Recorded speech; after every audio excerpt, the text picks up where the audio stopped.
My talk today is about what the messages are if you do want to stay in the workforce. And I think there are three. 1, sit at the table. 2, make your partner a real partner. And 3, look at that, don't leave before you leave. Know what the data shows. Women systematically underestimate their own abilities. If you test men and women and you ask them questions on totally objective criteria like GPAs, men get it wrong slightly high and women get it wrong slightly low. Women do not negotiate for themselves in the workforce. A study in the last 2 years of people entering the workforce out of college showed that 57% of boys entering, or men I guess, are negotiating their first salary, and only 7% of women. And most importantly, men attribute their success to themselves and women attribute it to other external factors. If you ask men why they did a good job, they'll say, I'm awesome. If you ask, obviously, why are you even asking? If you ask women why they did a good job, what they'll say is someone helped them, they got lucky, they worked really hard. Why does this matter? Message number 2, make your partner a real partner. I've become convinced that we've made more progress in the workforce than we have in the home. The data shows this very clearly.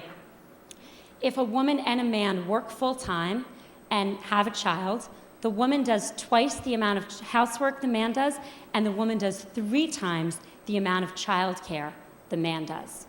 So she's got 3 jobs or 2 jobs, and he's got 1. Who do you think drops out when someone needs to be home more?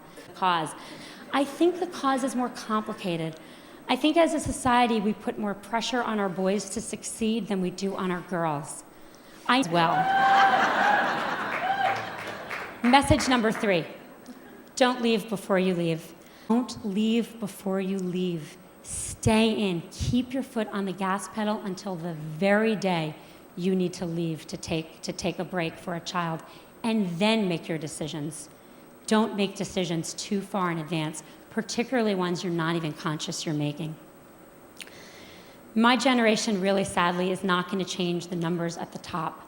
They're just not moving. We are not going to get to, we're 50% of the population. In my generation, there will not be 50% of people at the top of any industry. But I'm hopeful that future generations can. I think a world that was run where half of our countries and half of our companies were run by women would be a better world. I have 2 children. I have a 5-year-old son and a 2-year-old daughter. I want my son to have a choice to contribute fully in the workforce or at home, and I want my daughter to have the choice to not just succeed, but to be liked for her accomplishments.